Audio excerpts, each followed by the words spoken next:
13. Today's topic of discussion is histology of salivary glands.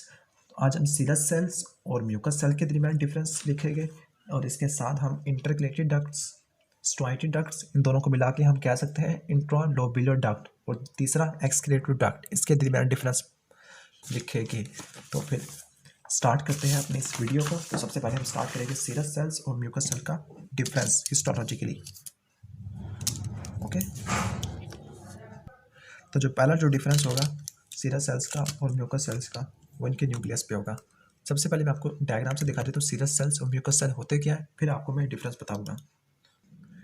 तो आप इस डायग्राम में देखिएगा, ये आपको सीरस सेल दिखाया हुआ है, सीरस एसिनस, और ये आपको नजर आ रहा होगा म्यूकस सेल्स। तो हमने एक स्पेशलाइज सेल्स को पढ़ना है, इसके एक सेल्स को और इसके एक म्यूकस सेल को। तो पहले आप देखिएगा इनके न्यूक्लियस का, जो न्यूक्लियस की शेप देखेगा, इसके न्यूक्लियस की शेप है स्फेरिकल और इसकी देखिएगा फ्लैटेंड या ओवल। इसका जो न्यूक्लियस है उसके सेंटर में है, इसका जो न्यूक्लियस है इसके बेसल पार्ट के अंदर है। ओके, और इसके एपिकल रीजन में आपको ग्रैन्यूल्स नजर आ रहे होंगे, बस नजर नहीं आ रहे होंगे, लेकिन यहाँ पे कुछ ग्रैन्यूल्स होते हैं एपिकल रीजन के ऊपर। उन ग्रैन्यूल्स में जाइमोजन एंजाइम्स हो गए, इनएक्टिव प्रोटीएसेस होगी, ठीक हो गया। और यहाँ पे एपिकल रीजन में म्यूसिन ग्रैन्यूल्स देखने को मिलेंगे, ठीक हो गया। इसके बाद हम देख लेते हैं आगे। यहाँ पे आपको इंटरसेलुलर कैनालिकुलाई का फर्क बता रहा है, वो इंटरसेलुलर कैनालिकुलाई, तो आपको नजर आ रहा होगा यहाँ पर इंटरसेलुलर कैनालिकुलाई, ये इंटरसेलुलर कैनालिकुलाई बाउंड्रीज होती है इनको डिफ्रेंशिएट करने के लिए, ठीक हो गया। लेकिन यहाँ पे इंटरसेलुलर कैनालिकुलाई का कॉन्सेप्ट यहाँ पे इसी तरह नहीं मिलेगा, ठीक हो गया। नेक्स्ट हम देख लेते हैं इसका जो फंक्शन होगा, इसका एंजाइमिक सीक्रेशन प्रोड्यूस करना, और इसका फंक्शन होगा म्यूकस की सीक्रेशन करना। ओके, और इनके एपिकल रीजन हमें रिलेटिवली हमें नज़र नहीं आ रही, क्योंकि हिस्टोलॉजिकल सेक्शन में ये डिसअपियर हो जाते हैं, ठीक हो गया। तो आज हम इनके डिफरेंस लिख लेते हैं। ओके, तो पहला जो डिफरेंस होगा इनके न्यूक्लियस का होगा। इसका न्यूक्लियस की शेप थी spherical nucleus.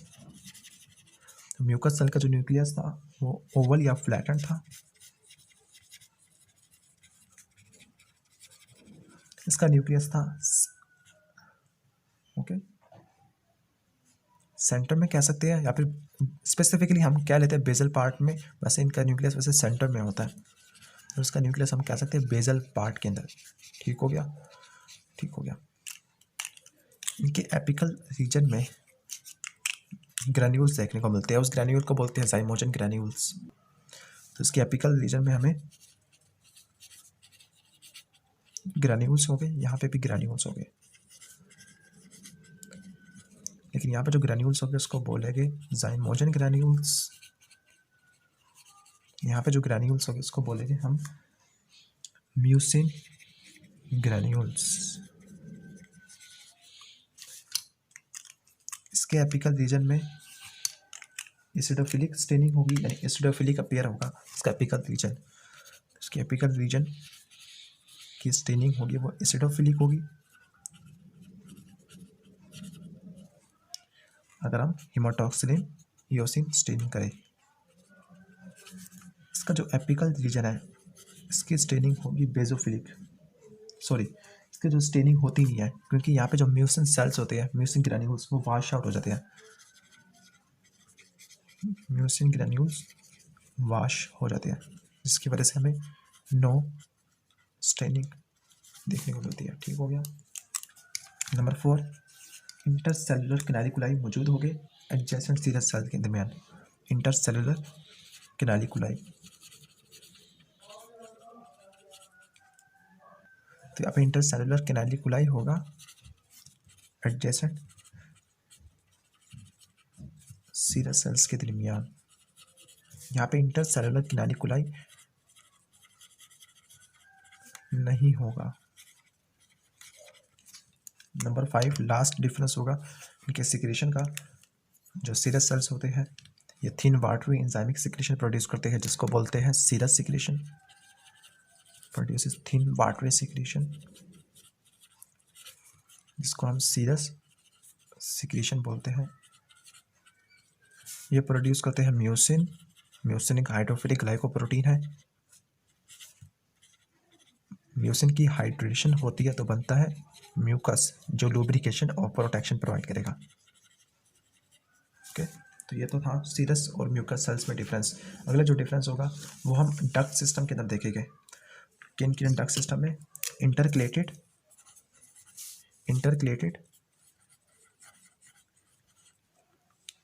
Duct, striated duct, जिनको मिला के हम बोल सकते हैं इंट्रा लोब्यूलर डक्ट। और तीसरी डक्ट होगी उसको बोलेंगे एक्सक्रीटरी डक्ट। ओके, तो फिर इसका हम डिफरेंस यहाँ पे लिख लेते हैं।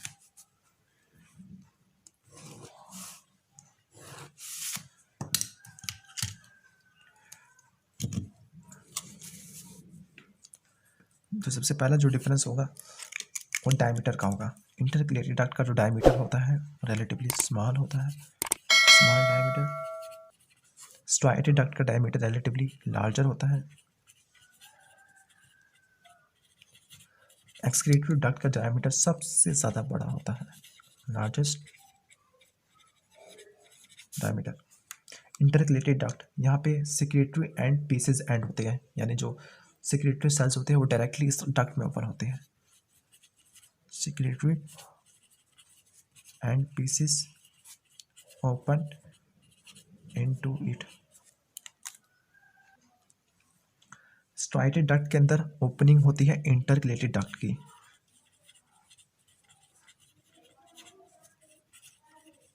यानी ये स्ट्राइएटेड डक्ट इंटरकलेटेड डक्ट को रिसीव करेगी, एक्सक्रीटरी डक्ट किसको रिसीव करेगी?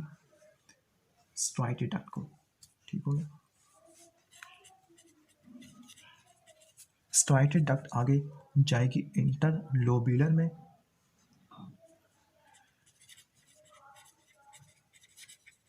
वो इंटरलोब्यूलर आपस में फ्यूज होकर बनाएगी main excretory duct.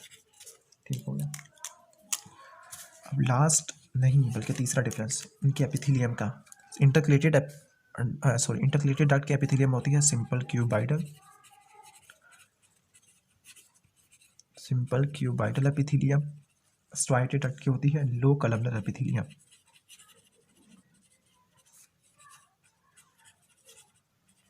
Excretory duct depending upon हम किस डक्ट की बात कर रहे हैं, इंटरलोब्यूलर की, इंटरलोबार की या मेन डक्ट की, या फिर यहाँ पे लिख देते हैं इंटरलोब्यूलर, इंटरलोबार,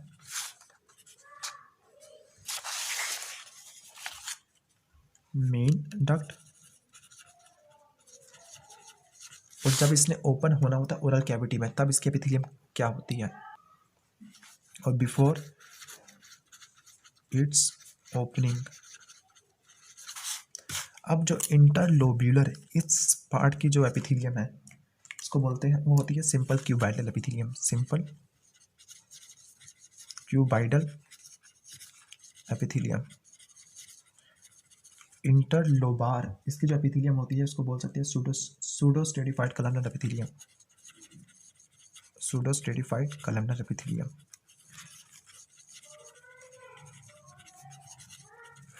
मेन डक्ट की जो एपिथेलियम होती है उसको बोलते हैं स्ट्रेटिफाइड स्क्वेमस एपिथेलियम। और ऑफ कोर्स ये नॉन कॉर्निफाइड होगी। और जब ओपनिंग से पहले स्ट्रेटिफाइड स्क्वेमस नहीं बल्कि स्ट्रेटिफाइड कलमनर है, और ओपनिंग से पहले इसकी एपिथेलियम चेंज होकर stratified squamous non cornified epithelium बन जाती है। तो इसकी थी सिंपल क्यूबाइडल, इसकी लो कलमनर। पहले इसकी सिंपल क्यूबाइडल थी, फिर ये सूडो स्ट्रेटिफाइड कलमनर बनेगी, फिर स्ट्रेटिफाइड कलमनर बनेगी, फाइनली बनेगी stratified squamous non cornified epithelium. अब लास्ट होगा इनके फंक्शन का, तो उसके फंक्शन को यहाँ पे लिख देते हैं कि क्या करती है सिक्रेशन, किस चीज़ की सिक्रेशन करती है, किस चीज़ की एब्जॉर्प्शन करती है। जो एक्सक्रीटरी डक्ट है इसके अंदर कोई सिक्रेशन नहीं होती, इसके अंदर कोई एब्जॉर्प्शन रीअब्जॉर्प्शन नहीं होती। ठीक हो गया। लेकिन इंटरकलेटेड डक्ट इसके जो सेल्स होते हैं वो एब्जॉर्ब करते हैं क्लोराइड को, सिक्रीट करते हैं बाइकार्बोनेट को, जिसकी वजह से सलाइवा की पीएच अल्किलाइन यानी ज़्यादा हो जाती है।